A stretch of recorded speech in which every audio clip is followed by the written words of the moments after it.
આજની ધર્મકથા. પ્રણામ.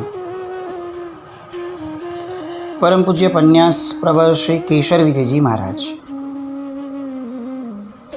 એમના જીવનના એક એવા તબક્કામાં છે કે જે તબક્કાની અંદર એમના પોતાના મનની અંદર યોગ અને ધ્યાન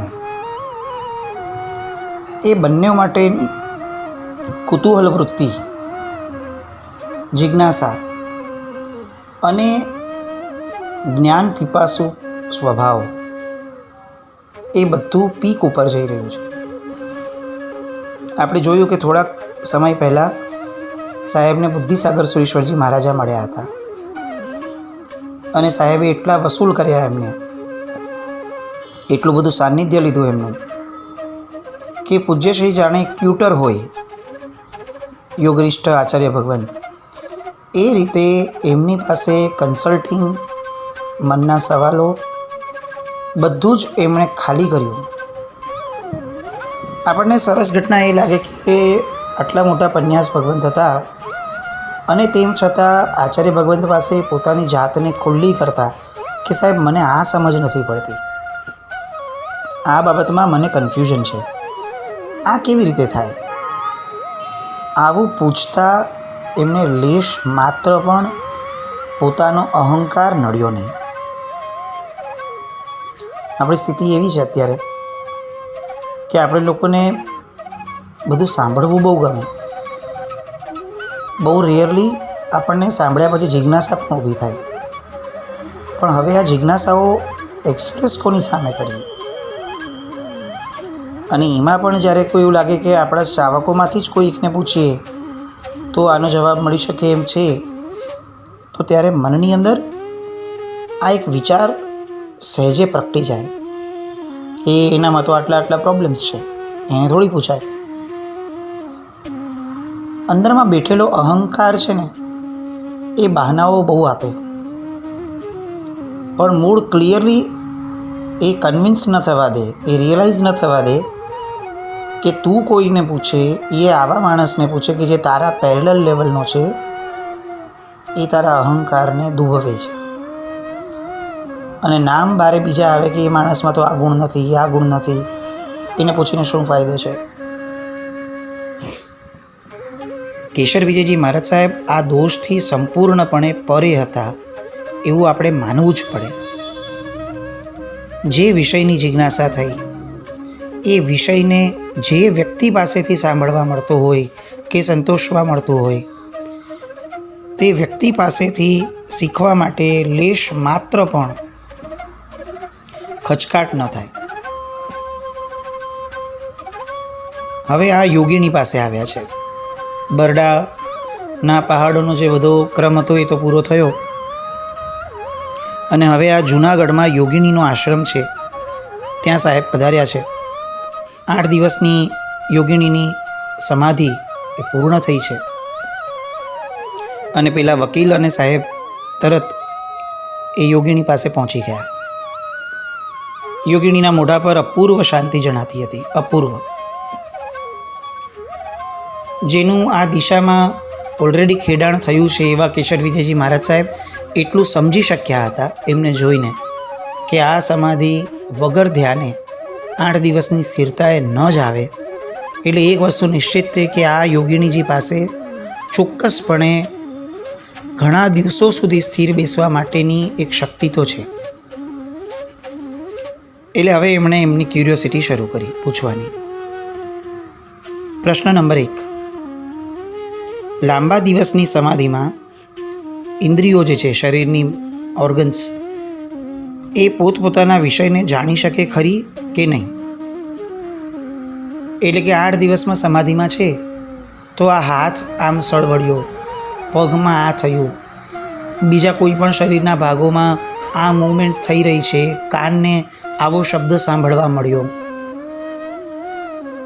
ક્યાંક કોઈક શરીરના ભાગ ઉપર ખંજવાળ આવી, તો આ બધી ઇન્દ્રિયો જે છે એ આ રીતના વિષયોને જાણી શકે કે જાણી જ ન શકે? આવો એક પ્રશ્ન સાહેબને થયો. કારણ કે સાહેબે અત્યાર સુધી લાંબા દિવસની સ્થિરતાવાળું ધ્યાન ક્યારે કર્યું નથી. યોગિનીજીએ જવાબ આપ્યો કે લાંબા દિવસની સમાધિમાં જીવ જ્યારે જાય ત્યારે શરીર અને ઇન્દ્રિયો સાવ જળવત બની જાય છે, ઓલમોસ્ટ જળ.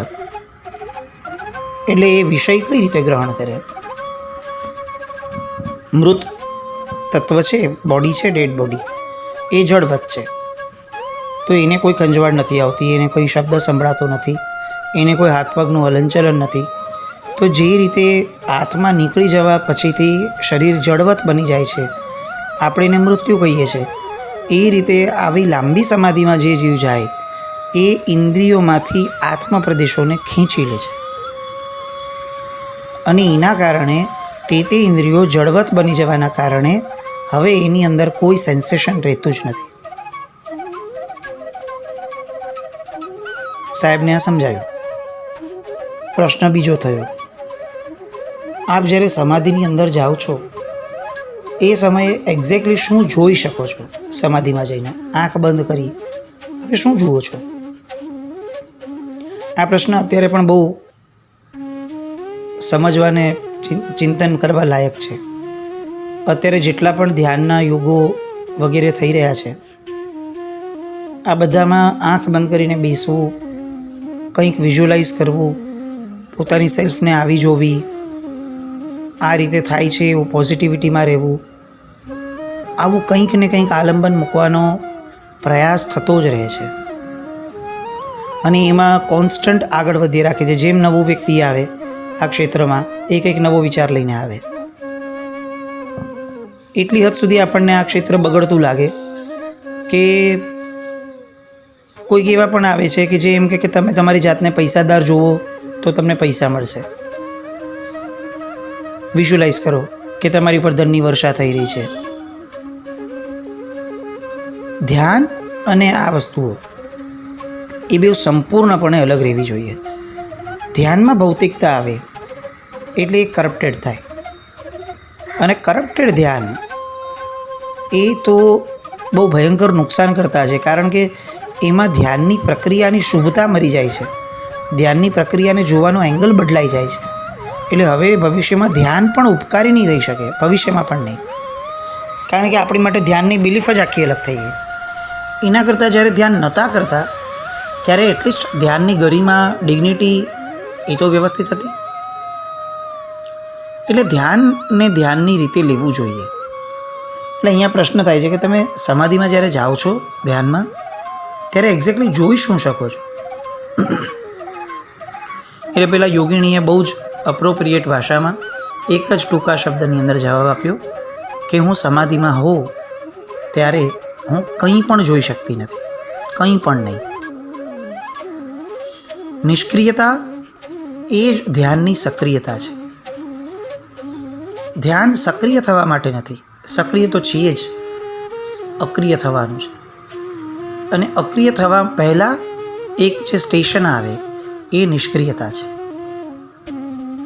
ધ્યાન એટલે નિષ્ક્રિય થઈને બેસવું એમ નહીં, ધ્યાન એટલે અક્રિય થઈને રહેવું. પણ જીવ ડાયરેક્ટ અક્રિય નથી થઈ શકતો, એટલે સૌથી પહેલાં સક્રિયમાંથી નિષ્ક્રિય થાય. પણ એનું લક્ષ્ય નિષ્ક્રિય રહેવાનું નથી, અક્રિય બનવાનું છે. એ ક્રિયાનો કરતા નથી, કરનાર નથી, એ ક્રિયાનો જાણનાર છે. આવી અનુભૂતિ એ ધ્યાન છે. સાહેબે પૂછ્યું કે જો તમે આપ સમાધિમાં જળ સ્વરૂપ હોવાથી કંઈ જોઈ શકતા નથી, સમાધિ ઇન્દ્રિયોને જડ કરી નાખે છે, અને સમાધિમાં જો જ્ઞાન પ્રગટ થયું હોય અને એનો આનંદ આવી શકતો હોય તો આ સમાધિ ઉપયોગી છે. આ શૂન્ય દશાવાળી ઝીરો જે થઈ જવાય છે એ ધ્યાન તો કંઈ ઉપયોગી થોડી કહેવાય. તો આવું ધ્યાન કેમ કરવાનું? આમાં બેનિફિટ શું? આવો સહેજે પ્રશ્ન આપણને પણ થાય અને સાહેબને પણ થયો કે જો તમે એમ કહેશો કંઈ કરવાનું જ નથી, કંઈ કરવાનું જ નથી, કંઈ મેળવવાનું પણ નથી ને કંઈ મળશે પણ નહીં, તો ભાઈ એ ક્રિયા કરીને ફાયદો શું છે? અને ત્યારે યોગિણીએ એક યોગિણીને છાજે એવો જવાબ આપ્યો કે તમે સમાધિ કરો અને જાતે લક્ષ્ય બાંધો અને પછી જ્યારે ઓબ્ઝર્વ કરશો ત્યારે જ તમને આ પ્રશ્નનો જવાબ મળશે કે સમાધિ દ્વારા મળે છે શું. આ જવાબ બહુ ઇફેક્ટિવ છે. ઘણા આનંદ જીવનમાં એવા હોય કે જે આનંદને વ્યક્ત કરી જ ન શકાય, અને જો એને વ્યક્ત કરી શકાય છે તો એનો અર્થ એ છે કે એ આનંદનું ઊંડાણ નથી.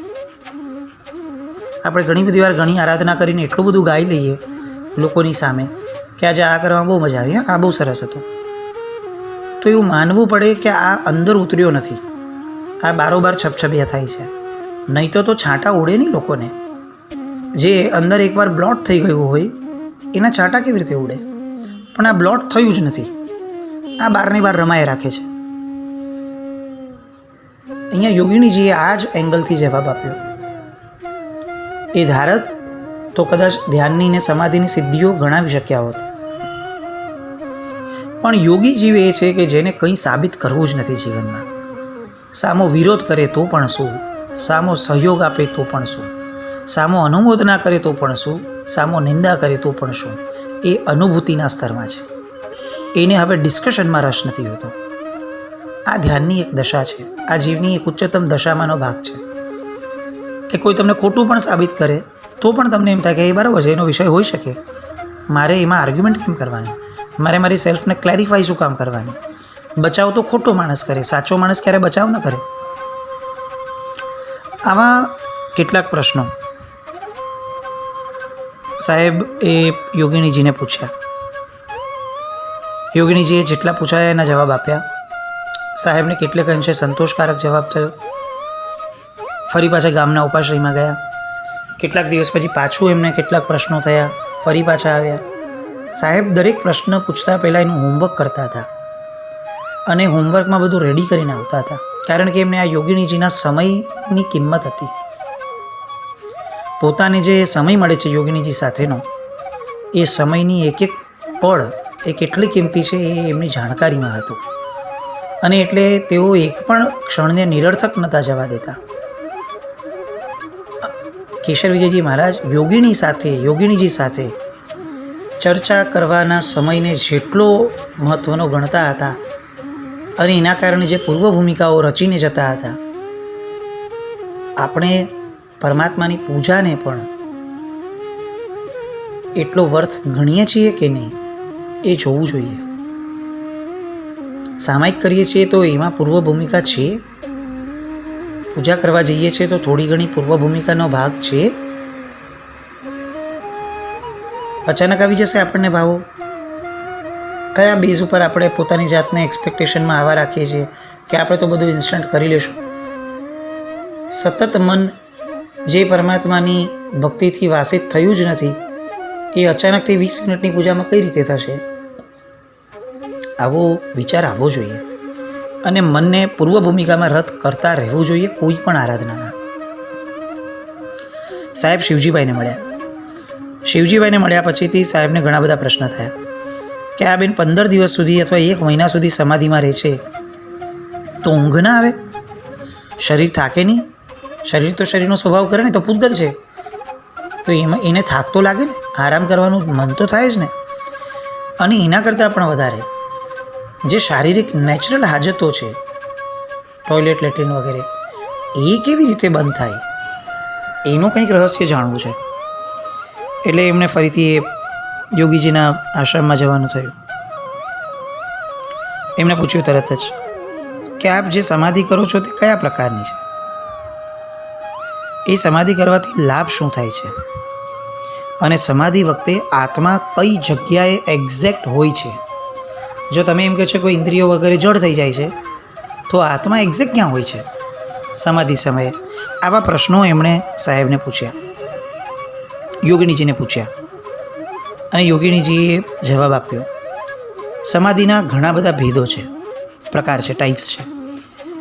જે સમાધિ કરવાથી 3 કાળનું જ્ઞાન થઈ શકે અથવા બહુ મોટું જ્ઞાન થઈ શકે એ સમાધિ અલગ છે, અને અત્યારે આ જે હું કરું છું એ સમાધિ અલગ છે. આ સમાધિની અંદર શરીરના અમુક ભાગમાં નસ દબાવવામાં આવે, અને એ પર્ટિક્યુલર નસને પર્ટિક્યુલર રીતે દબાવવામાં આવે એટલે તરત જ આત્મા જે છે, આત્મ પ્રદેશો જે છે એ તે ઇન્દ્રિયોમાંથી નીકળી અને સીધા બ્રહ્મરંધ્ર એટલે કે આપણા મસ્તકનો સૌથી જે ટોપનો પાર્ટ છે જ્યાં આપણે ભગવાનની શિખાની પૂજા જે કરીએ છીએ તે ભાગની અંદર સહસ્ત્રાર ચક્ર જ્યાં છે આપણું, તે ભાગની અંદર આત્મા પહોંચી જાય છે. અને જેવો આત્મા ત્યાં પહોંચી જાય એટલે ઇન્દ્રિયો પોતાનું કામ કરતી બંધ થઈ જાય. એ પછી આસપાસ ગમે તેટલો અવાજ થાય, આસપાસ ગમે તેટલું ટોળું ભેગું થાય, એનું કોઈ પણ સેન્સેશન ઇન્દ્રિયોને પહોંચે જ નહીં. કારણ કે ઇન્દ્રિયોને આ મેસેજ આપનાર જે આત્મા છે, જ્ઞાન તંતુઓ છે, એ બધા બ્રહ્મરૌદ્રમાં જઈને બેસી ગયા છે. એટલે શરીર સાવ નિશ્ચેતન થઈ જાય છે. અને નિશ્ચેતન થઈ જાય એટલે પછી હવે એની અંદર કુદરતી હાજતનો, આરામનો, આ બધા પ્રશ્નનો કોઈ સ્કોપ રહેતો નથી. સાહેબને પાછો પ્રશ્ન થયો કે આ તમે કેવી રીતે કરો છો? તો એટલે સાહેબે કીધું કે જુઓ, આત્મા જ્યારે 10મો દ્વાર એટલે કે બ્રહ્મરૌદ્રમાં ચડી જાય ને, એ પછી જેટલા દિવસ ધારીએ એટલા દિવસ આપણે જીવી શકીએ એમાં રહીને. અને એ શૂન્ય દશા કે જળ દશામાં કોઈ જાતની ચિંતા કે કોઈ જાતની તકલીફ શરીરને પડે જ નહીં. તમે કહો 10 દિવસ, તમે કહો 8 દિવસ, તમે કહો 30 દિવસ, તો 30 દિવસ સુધી એ સ્થિરતા રહે. એમાં કોઈ એફર્ટ પણ ન મૂકવી પડે. એફર્ટ ખાલી સ્ટાર્ટિંગમાં હોય છે કે નસ દબાવો. હવે જ્યારે એ દશામાંથી બહાર આવવું હોય તો એડવાન્સમાં સાથે જે સેવામાં હોય એને કહીને જવું પડે કે આટલા દિવસ પછી મારી આ નસ દબાવજો. એ જેવું આ નસ દબાવે એટલે આત્મા 10મા દ્વારેથી નીચે આવી જાય અને શરીરની પ્રક્રિયાઓ રૂટીનમાં ચાલુ થઈ જાય. હું આવી પ્રકારની સમાધિ કરું છું. અને તમે પૂછો છો કે આનો લાભ શું છે? તો હું એમ કહું છું કે મારી દૃષ્ટિએ આનો લાભ એટલો છે કે જેટલો વખત આત્મા એ સ્થિતિમાં બ્રહ્મરૌદ્રમાં રહે એટલો સમય આત્માને કર્મબંધ થતો જ નથી. કારણ કે આત્મા કમ્પ્લીટલી અકર્તા થઈ ગયો. એનું કર્તૃત્વ છે જ નહીં, ક્યાંય જ નથી. અને કોઈ પ્રક્રિયા યોગ જ નથી આવતો એને. મન, વચન, કર્મ 3 યોગ નથી આવતા.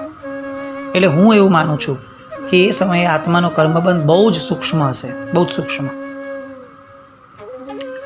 એટલે સાહેબે તરત પાછું પૂછ્યું કે જો તમે એવું કહો છો કે તમે એ સમયે આટલા બધા આત્મામાં લીન છો, તો આત્મા અનંત જ્ઞાની છે. તો એ સમયે આ જ્યારે વાતો ચાલતી હતી ત્યારે જર્મનીમાં 2nd વર્લ્ડ વોર ચાલતું હતી. એટલે એવું પૂછ્યું કે તમે અત્યારે આ જર્મનીની અંદર જે યુદ્ધ થાય છે જોઈ શકો છો અહીંયા બેઠા બેઠા? કારણ કે આત્માની શક્તિ તો અનંત છે. એટલે યોગિનીએ કીધું, યોગિનીજીએ, કે મેં એકવાર આવી દ્રષ્ટિ નાખવાનો પ્રયત્ન કર્યો હતો કે ભાઈ શું ચાલે છે ત્યાં. તો મને બધા લોકો સાવ નાના નાના બારીક જંતુ જેવા દેખાયા અને એ લોકો લડતા હોય એવું દેખાયેલું. આ રીતે યોગિનીજીએ જેટલા સવાલો પૂછ્યા એના જવાબો આપ્યા. સાહેબને અને શિવજીભાઈને, દેવીજયજી મહારાજ સાહેબને આ બધાને આ બધી વસ્તુઓ સમજાઈ. પાછા આવ્યા, ઉતારે, શાસ્ત્રોના પાના ફરાવ્યા. અને શાસ્ત્રોના પાના ફરાવતા ખ્યાલ આવ્યો કે આ જે યોગની વાત કરે છે, સમાધિની વાત કરે છે યોગિનીજી, એને શાસ્ત્રકારો હઠ યોગની સમાધિ કહે છે. હઠ યોગ એટલે જીવ પોતે પોતાની એફર્ટથી આ સમાધિ પ્રાપ્ત કરે. અંદરમાં એક હઠ હોય કે હું આ કરીશ, સંકલ્પની તાકાત હોય. પણ શાસ્ત્રકાર ભગવંતો આગમની અંદર બીજી એક પ્રકારની સમાધિને બહુ ઇષ્ટ ગણે છે. એમણે હઠયોગને ઇષ્ટ નથી ગણી એટલી જેટલી રાજયોગની સમાધિ કીધી છે. આ રાજયોગની સમાધિમાં ડિફરન્સ એ છે કે એ સમયે જ્યારે સમાધિમાં જીવ હોય ત્યારે આત્માની જાગૃતિ ફૂલ અખંડિતપણે રહેતી હોય. આમાં તો આત્માને ઉપર મૂકી દીધો સમાધિમાં, પછી કમ્પ્લીટ અક્રિય થઈ જવાય છે. આત્મા પણ અક્રિય છે.